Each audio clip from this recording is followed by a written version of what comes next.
Today we're going to talk to someone who leads one of the largest nonprofits in the country. We get to hear about his story, his passion for homelessness prevention, advice for leaders to inspire people to take action, and how to avoid burnout in the nonprofit world. We're really excited to be in person here with John Barry, current president of the Society of St. Vincent de Paul National Council.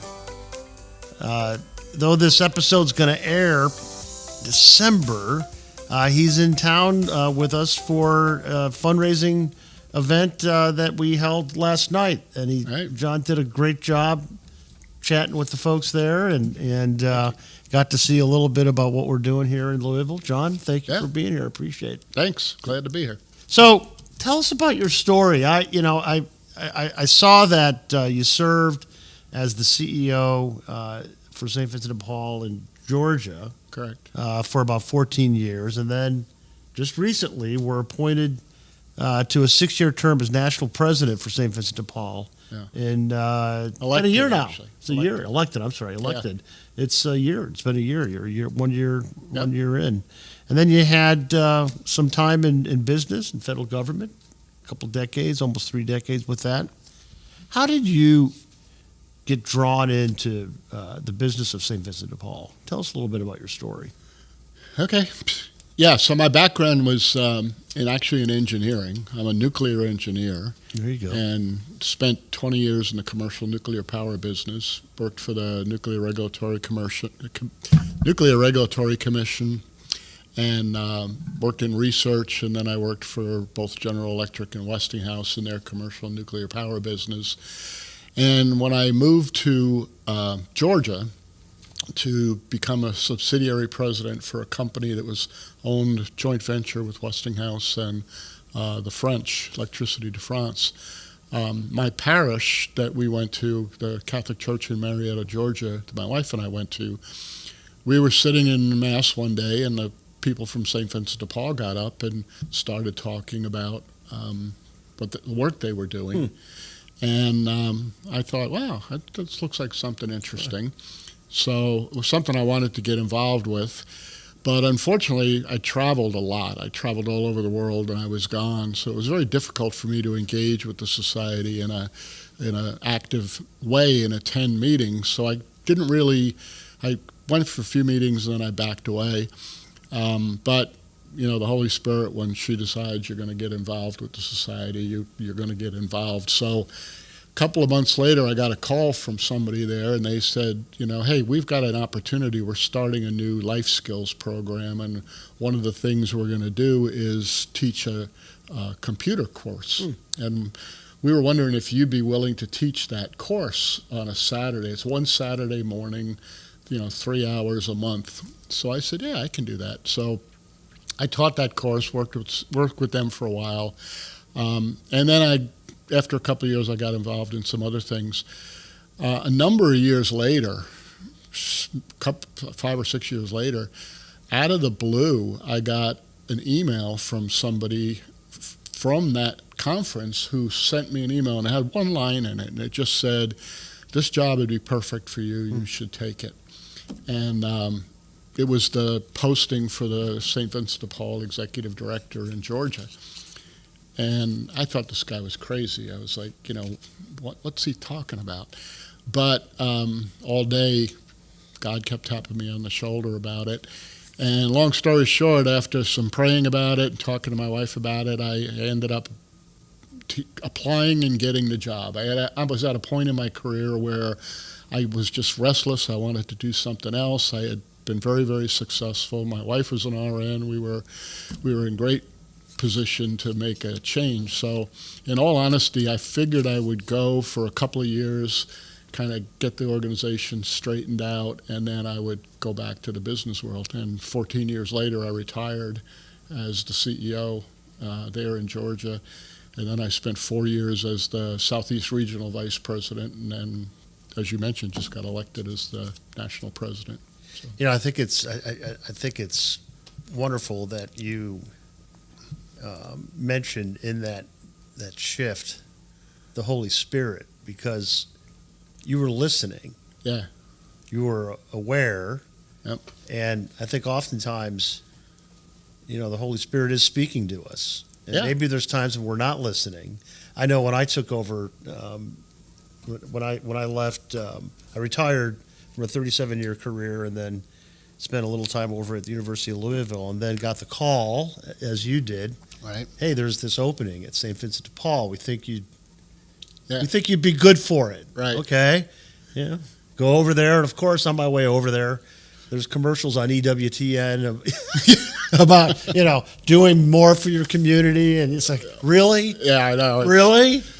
It was funny because the day after I got that email, I happened to be the parish council president, and I was at the parish the next day with my pastor, and I was resisting in every way possible all these calls from God to do this. And so I said to him, hey, Monsignor, you wouldn't believe this email I got from Ed Cronin. I said, you'll laugh. So he says, well, what's what I told him? And he looks at me and goes, oh, you'd be great for that job. You should think about it. And I thought, oh, man, here we go now.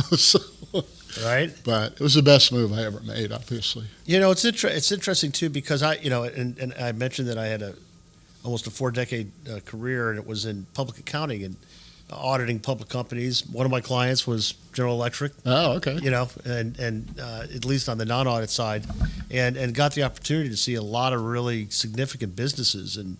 And I'll be honest with you, I like to say that if you've seen one St. Vincent de Paul, you've seen one. Right. They're all different. Georgia's different than Kentucky, different from Phoenix, different from Cincinnati. And I have to say, because I didn't have a full appreciation for the comprehensive nature of what St. Vincent de Paul does here in Louisville. I knew we had the thrift stores. Right. I knew, all those things, right? But to really get into the housing and to see what we do here was really eye-opening for me, and to see how complex the business is as well. It's non-for-profit, but we're dealing with government grants. We're dealing with government funders. It's like being a small public company. Yeah. It's exactly like being a small public company. The vast majority of people who don't know about us know us from the thrift stores, or if you're from the Northeast. I grew up on Long Island in the Northeast, and I remember when I first came down, I didn't know anything about the society. Right. When I first came down, when I was a kid, we used to play baseball, and the St. Vincent de Paul donation bin was the second base, when we played stickball. So you talk to people and you say St. Vincent de Paul, oh yeah, you're the thrift store guys.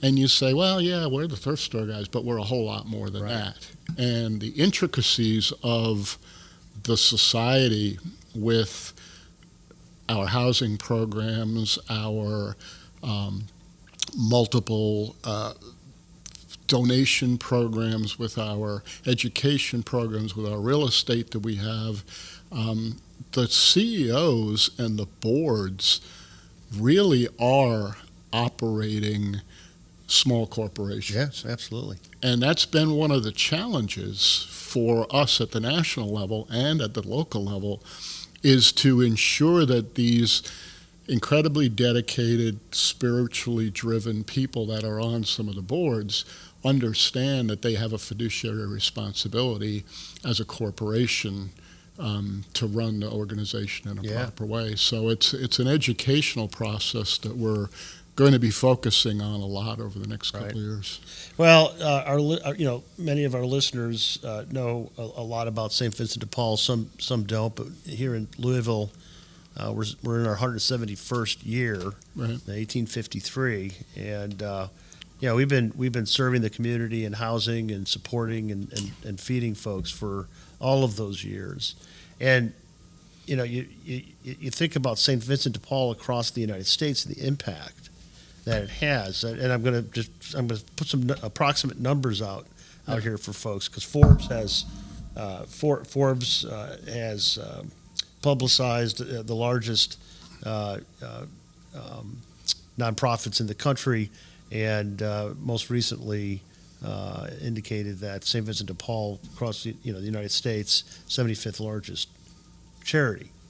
Big business, 90,000 members who are called Vincentians. Correct. For those that don't know, 4,000 locations, and providing roughly, $1.4 billion and really needed support in the community. Yeah. Talk about the mission of the national organization. And it's not just national. I mean, it's international. It's got its roots in Paris, France, back in the 1830s. Right.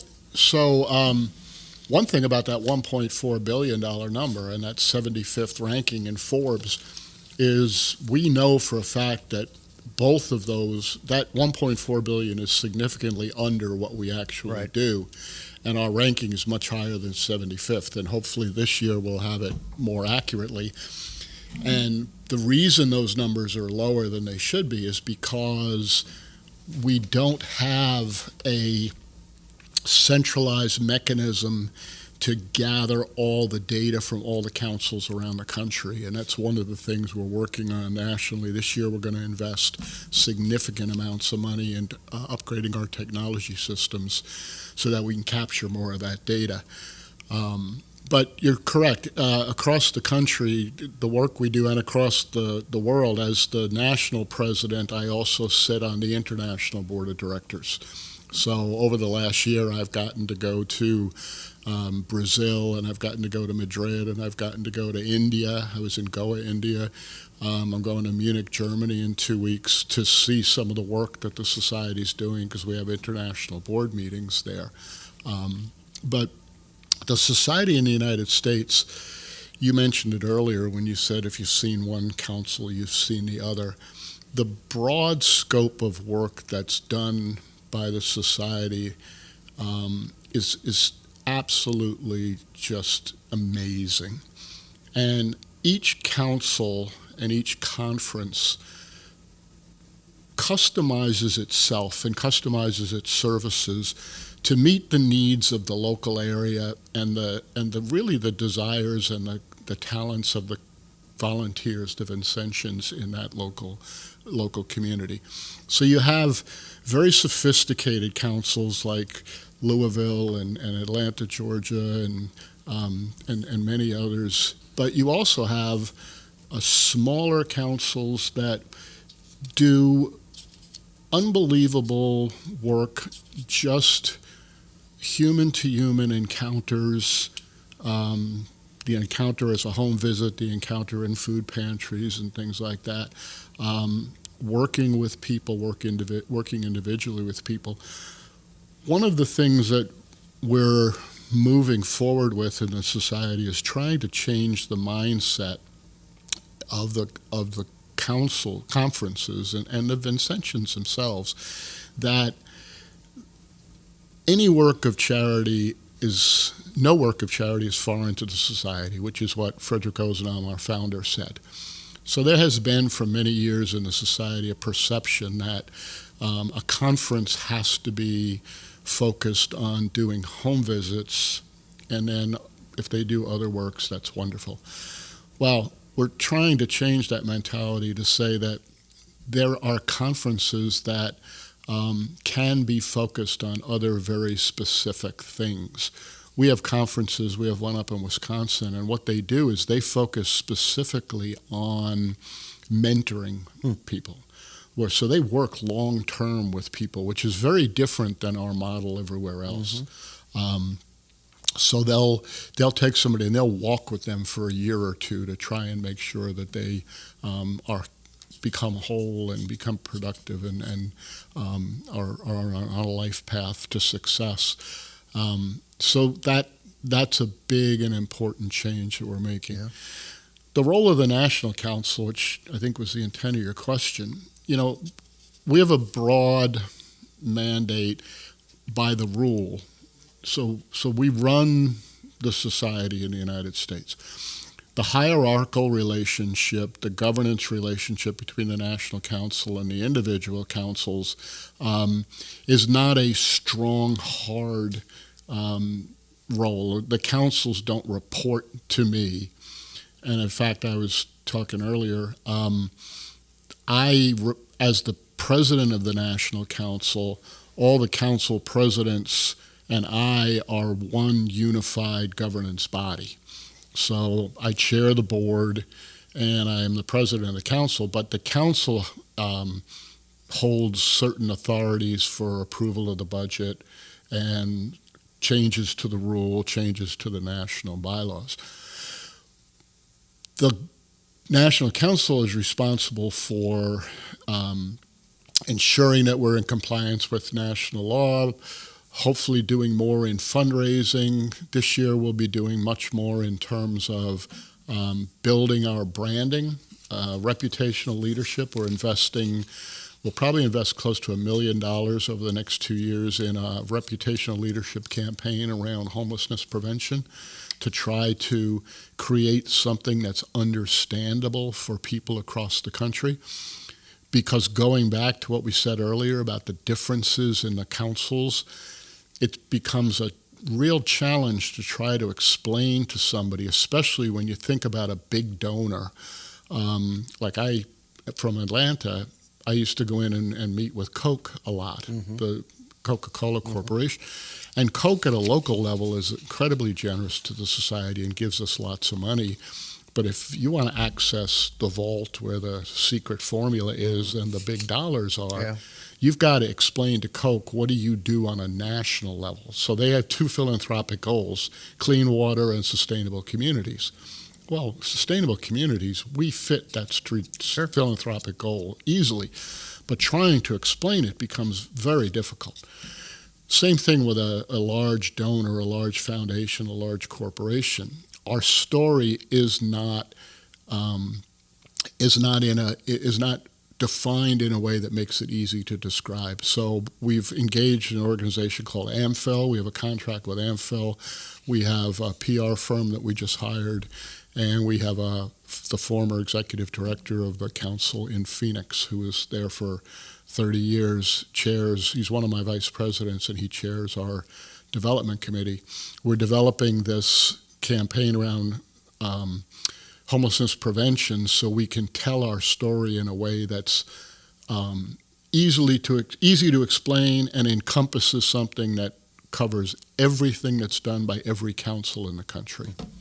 Yeah. So that's great. Yeah, it's when we were mentioning the council, there's a hierarchy there, and I want to have you touch on. You'd mentioned conferences, and so for those that don't know, the root of the society starts within the parish life, right? And there's separate 501c3s at the parish level, and for us here in Louisville, over those 170 years, that's why we have our Special Works campus in Shelby Park in downtown Louisville, is because the folks that were part of those conferences all those years wanted to do more. Mm-hmm. And so they created our open hand kitchen down there, and then you get into the late 80s and 90s and parish consolidations. That particular church was closed, and we were the beneficiary from Archbishop Kelly, who deeded that St. Paul's Catholic Church to us, and the school and convent, and also the rectory. And from there, just that Special Works campus grew. Right. All right, we got that. Well, let's do a pantry too. Well, let's have an emergency men's shelter. Hey, let's build some apartments. So now all of a sudden we're sitting there on an entire city block, housing on any given night 300 folks, feeding 300 folks a day. Yep. Pantry. So it's very comprehensive. But it started at the parish level with very passionate, caring people. Yep. And if you could talk about that, and one of the things and I'm a Vincentian member with the Holy Trinity Catholic Church here in Louisville. One of the things that's really interesting about this is that one of the main goals, if not the main goal, is to grow spiritually and in friendship with your. You might say, well, no, it's to help people. Well, yes, but to grow spiritually. Right. And in doing so, your faith, and I want to get to this because your letter, your most recent letter, talked about James, right, and faith and works. Right. And for us as Catholics, we believe in faith and works, and of course, grace. But faith isn't much if there's not works tied to it, and we see the works in these parishes, and it's a beautiful thing. Yeah, and you're absolutely right. The main mission of the Society of St. Vincent de Paul for Vincentians is to grow in holiness through service to the poor. It's not the service itself. So that then that then is exemplified through the three essential elements of spirituality, service, and friendship. And that friendship element encompasses not only friendship between Vincentians, but friendship between the people we serve and us, that human-to-human relationship.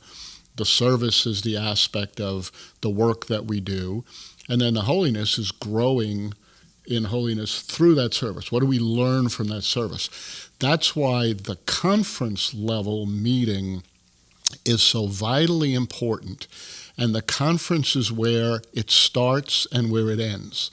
Because doing the service without the reflection on that service after it's done, the praying on that service, the holiness, which should be done at the conference level, is a lost opportunity. So one of the challenges we have is with our special works that around the country, everywhere, not just Louisville, but everywhere.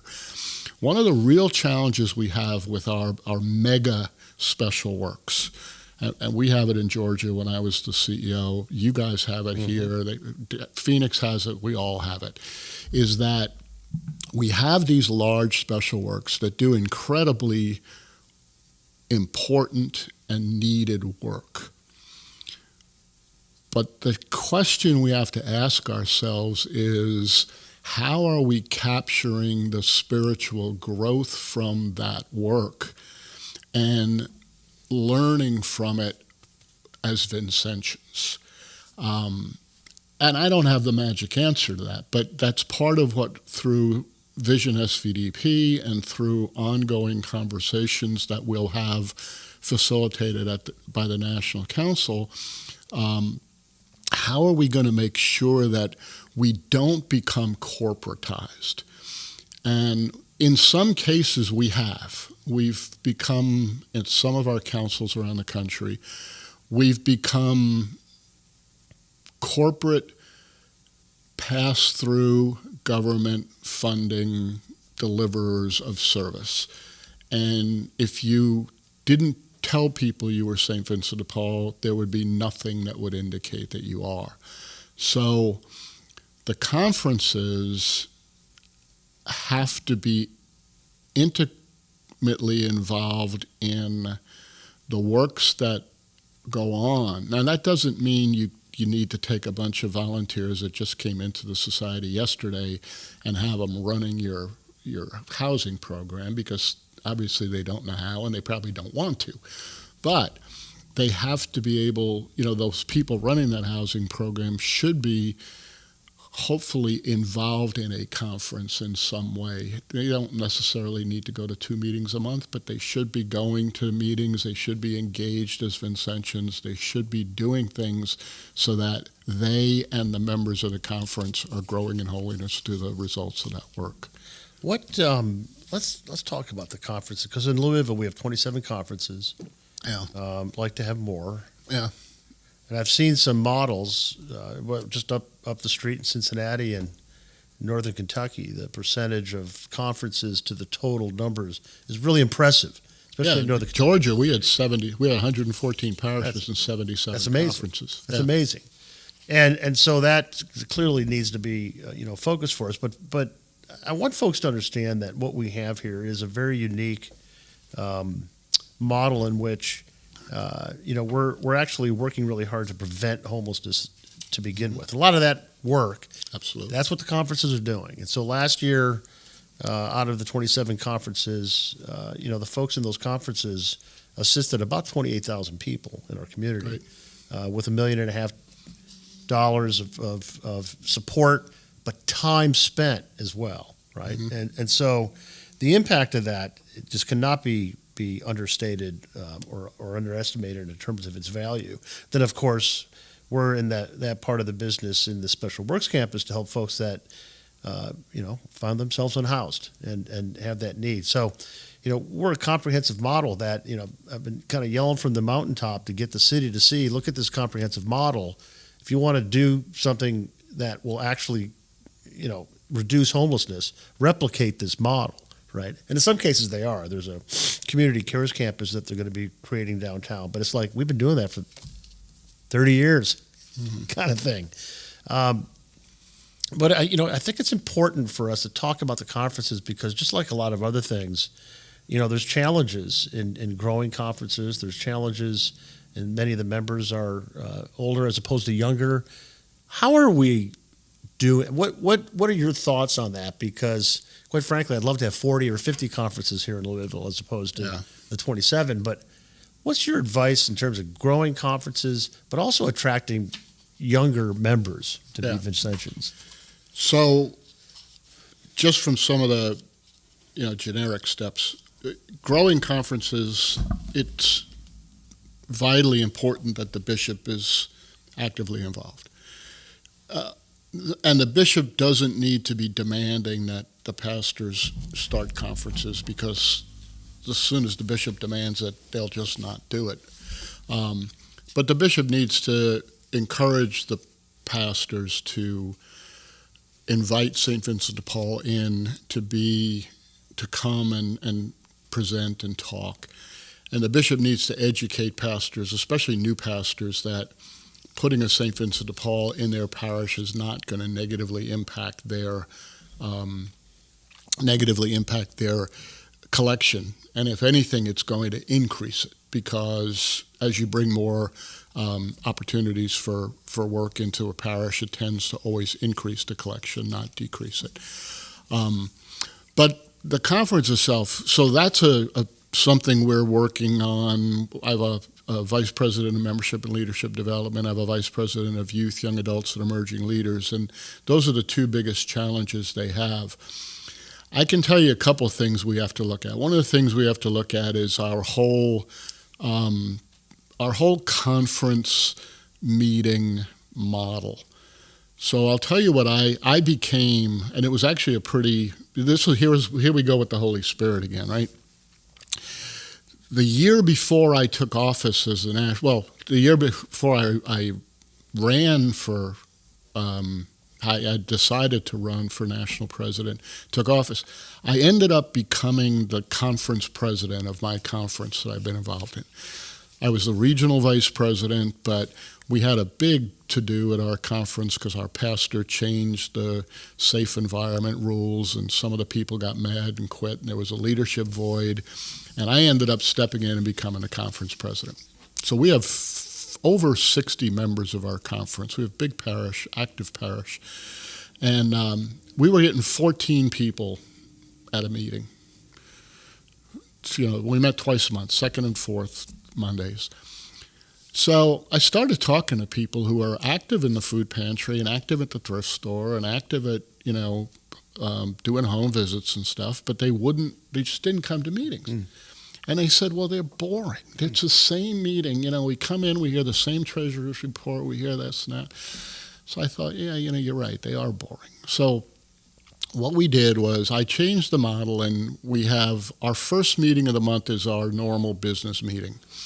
But we juiced it up a little bit. We put much more emphasis on the spiritual reflection at the beginning. We didn't just read the piece of paper that National sends out. We really had a conversation, and we made it a half an hour discussion, and then we went through the business. But we also put in what I call a mission moment.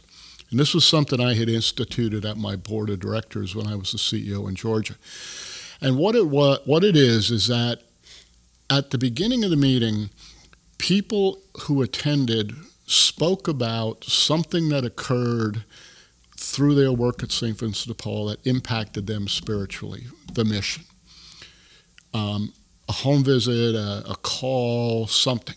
And at first people were very hesitant and uncomfortable about it, but then once they started opening up, it became a really, really invigorating spiritual growth opportunity.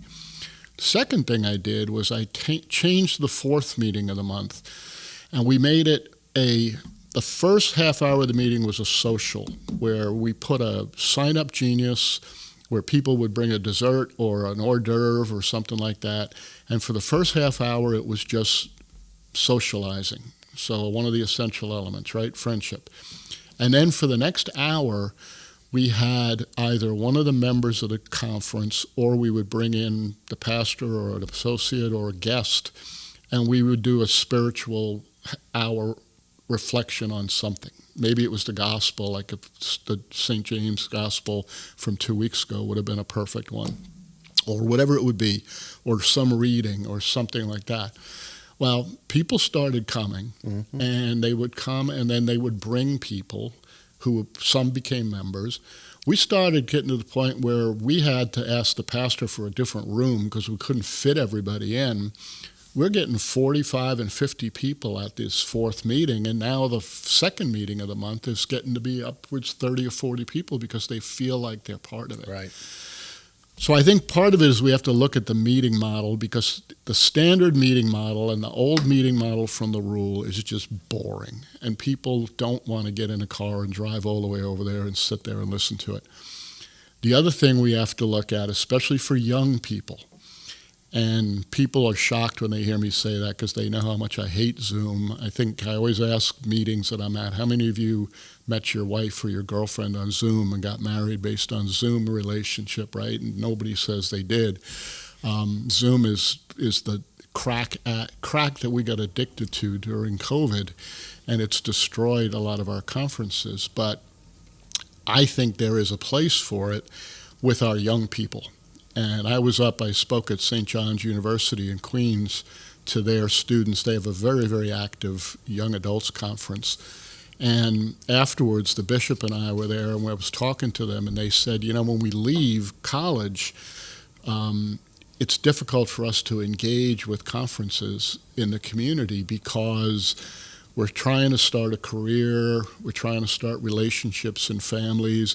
The conferences don't really want us because we can't be at every meeting and we don't fit in. So what we started looking at, Father Larry Snyder, who was the president of DePaul University, not Larry Snyder, he was the president of Catholic Charities, Father Holschneider, who was president of DePaul University, and then he was head of the Catholic Colleges and Universities Association. He and I have been working on a model where we can look at an area like, say, Louisville, where you would find all the young college graduates that are in the Louisville area that want to get involved in St. Vincent de Paul, and maybe you divide Louisville into 4, I don't know, however it would work.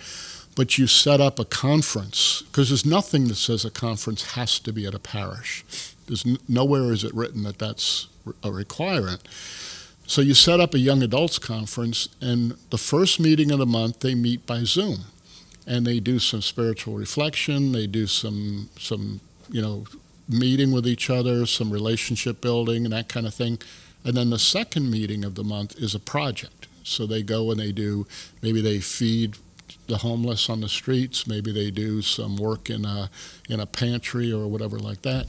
But they together come up with a time and a date and a place where they can meet, which will probably generally be a weekend in the morning or something like that. And they become an active conference that way. The other thing we need to look at is how can we have conferences that maybe are specifically focused on specific things. Like I mentioned, this conference in Wisconsin that works specifically with people in a long-term relationship basis. Well, one of the things one of my board members has been advocating for a long time, this idea of specialized conferences around certain things. So it's almost like a special work, but it's more like a conference focus. And I think by doing that, we may be able to find and attract more people who will want to come in and bring their talents and abilities to the society and get them involved in it. So I think this was the whole reason I launched Vision SVDP, because I want to hear from all of Vincentians out there. What are their ideas? What are their thoughts? What do we have to do differently? We've been doing it this way since 1833, right? And it's time to look at a different way to do it. Yeah, one of the things that we've kicked around is with our Special Works campus in Shelby Park. We have a very active Catholic organization at the University of Louisville. Mm-hmm. We've got Bellarmine University. Spalding University, a number of Catholic universities in town, to actually create, a conference on campus. Yeah, and absolutely. pantries right there, the kitchen's over there. There's people over there. There's kids that need tutoring over there. Yeah. There's, it'd be a beautiful thing. Oh, it's fantastic. And use and then from and think about the importance of the volunteers and all the people that's another thing. Can you imagine how much you couldn't even value this? The value of the volunteer time to our organization. Oh, can you imagine if it was actually calculated? I'm an old auditor. We don't book that. right. That ain't on the books. But the value of that time, if you were to put $20 an hour or $30 an hour or $100, in some cases, some people come in and doing things, you pay them a couple $100 an hour to do it. Well, we do. Some of them, some consuls we did in Georgia, we actually do value it. Yeah. There is an IRS number you're allowed to use that you can put on it. But it underestimates it, though. Oh, it underestimates by it far. significantly.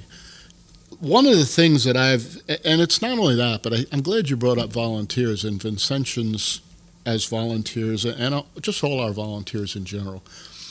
Whenever I speak to volunteers, I don't say it at donor events like last night because, I don't want to impact people that are giving us donations. But when I speak to volunteers, I tell them that theirs is the most precious gift we ever get. Because somebody donates money, they have money, they're going to get more money. They donate money to us. Somebody donates clothing to our thrift store, they have more clothing. They're going to get more clothing. Somebody donates household goods or food. But when somebody donates their time as a volunteer, they're donating a part of themselves that they will never get back. They're giving up something that once they give it up, it's gone. It's never recovered. It's the most personal and most intense donation you can make. And we don't value that enough in our recognition of our volunteers. Let me interrupt you here a second. Yeah. Because I want you to talk about, I want to go back to the decision that you made to leave amazing career. I did the same thing. Yeah.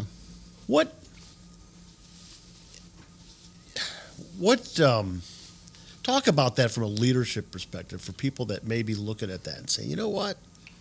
I have enough stuff. Yeah. And I've got talents. Right. And I want to use those talents in a certain way, right? And I'll be the first to admit that the last 3 years have been the most challenging professional time of my ever. It's been the most challenging. Yeah, auditing's hard. Yeah, Securities and Exchange Commission. Oh, yeah, okay, all that stuff's hard. This was different. Yeah. Very different. But also, it's helped me to grow as a person pretty late, not early in life, but later in life kind of thing. That's giving up of your time when you could be doing other things, right? Like sitting on the beach somewhere or just wherever. But you're not doing that. Yeah. You're giving back. And not as a volunteer necessarily, but you're giving of your time when you could be utilizing that time for something else. Yeah. I'm not so much asking a question as I just want you to comment on that No, because there's so many people out there that have had successful careers that are looking for something to do. We can. So when I made that change, I remember, I was in a place financially and where, I could do it without negatively impacting my lifestyles per se. I gave up opportunity. If I had continued at what I was doing, at the salary I was making and everything else, there was obviously further opportunity. But frankly, I had what I wanted. So people would ask me. I remember a couple of people back at the work world. They'd say, "Oh man, you must have it so easy now. You're in that nonprofit life, and you're just kicking back and sailing through and everything." And I'd say, I probably sleep less at night now than I ever did when I ran the company that I ran, a subsidiary. I said, because now, instead of worrying whether I was ticking the stock price up 5 or 10 cents, I'm worried about whether we screw up and somebody's sleeping on the street or somebody doesn't get to eat.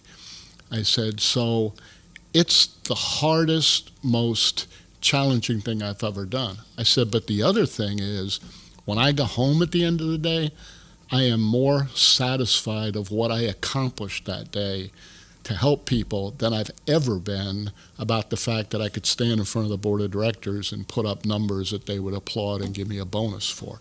I said, I'd rather that bonus be that some little kid, in a food pantry walked out with a big smile on their face with their mother because they had a big bag of food to have. Yeah. I tell a story, and it's one that I'll never, till the day I die, I'll never forget it. We opened up a brand new food pantry in Georgia, in Atlanta, in our main headquarters, and we had a bunch of refrigerated meat cabinets, and we also had a refrigerated cabinet at the end that was, we put Kroger and Publix and some others donated cakes and stuff like that to us, and day-old stuff that we would have in there. And we had this woman coming through. It was called a client choice food pantry, so people came through with a shopping cart. They picked what they wanted. And this woman was coming down past the meat, and she got to the cakes, and she started crying. And I was there, and my development person was there, and my programs person was there, and we were all, because this was our brand new thing, so we were kind of checking it out. And we all just were like, oh my God, what do we do? Why is she crying? So Serene, our programs person, she's like, honey, what's wrong? What's the matter? And the woman said, tomorrow is my daughter's birthday, and I never thought I'd be able to get her a cake for her birthday. I haven't been able to get her a cake in years. So, we gave her a cake. We went in the back to the warehouse. We found a girl's bicycle that somebody had donated.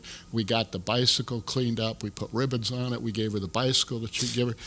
That woman walked out of there like on cloud 9, just happy. And it was like, I remember when she walked out and left, we all looked at each other and we said, this is what it's all about. Right. This is what it's all about. That's amazing. It's an amazing story. But when people are thinking about the move, I used to get, you probably get them too, and I'm sure the CEO here gets them. I would get these calls from people all the time. They want to come in and talk to me about making the transition to the nonprofit world, and I would say, I'd talk to anybody. They would come in and they'd sit down and they'd say, well, I've been looking for a job for 6 months and I can't find anything, so I decided I would go get it. I'd go to the nonprofit sector. And in my mind, I'd say, oh, and we've just been waiting for you. It's just been. But I would tell people, this is not. People have this perception that it's just this fallback, easy. It's just like this thing. It's not a professional job. It's not a skill job. And people need to understand. We need talented, skilled people with business skills, with hearts of compassion, with we need people that are fired to do this. The fire in their hearts that St. Vincent de Paul talked about, lighting a fire in people's hearts. That's the first and most important thing. If anybody's wanting to do this kind of thing, they'll know it. Yeah. Their heart will burn for it. Yep. No doubt. I couldn't agree more.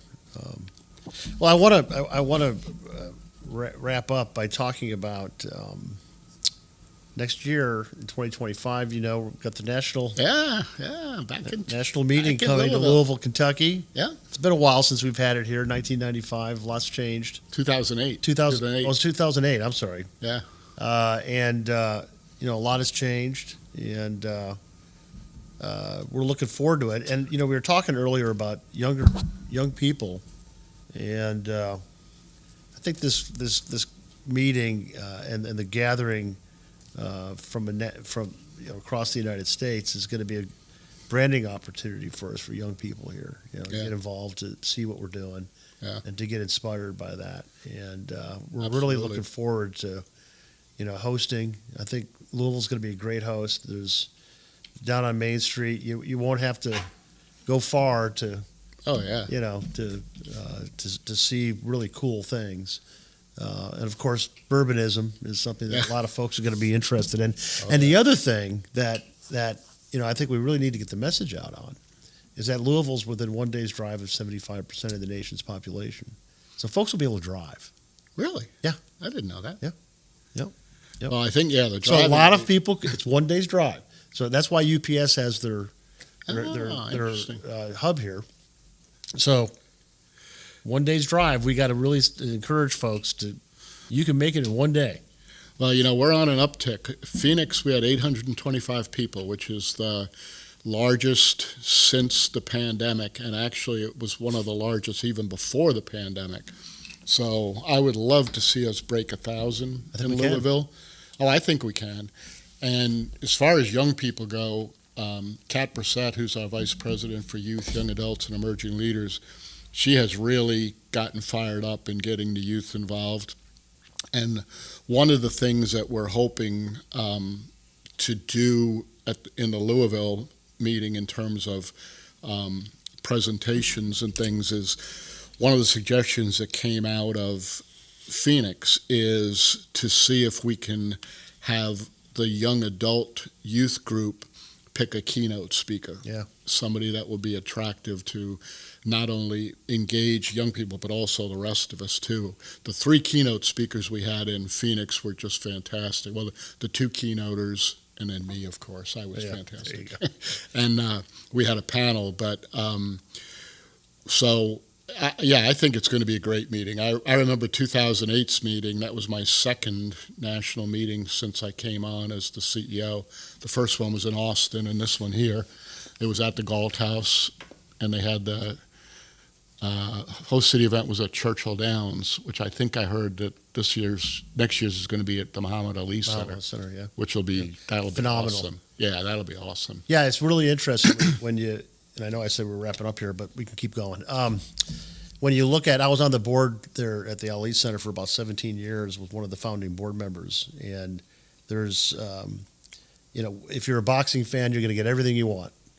But if you're also, and especially with, the age of a lot of the folks that will be coming in, they would have lived during these times of, the 60s and 70s. And so we'll really find the museum interesting because it'll be open to folks to walk around. Yeah, and there's it's designed such that you kind of reflect on those times and reflect on your own, your own thoughts on things. And there's different there's different pillars that you go through. One of them being spirituality.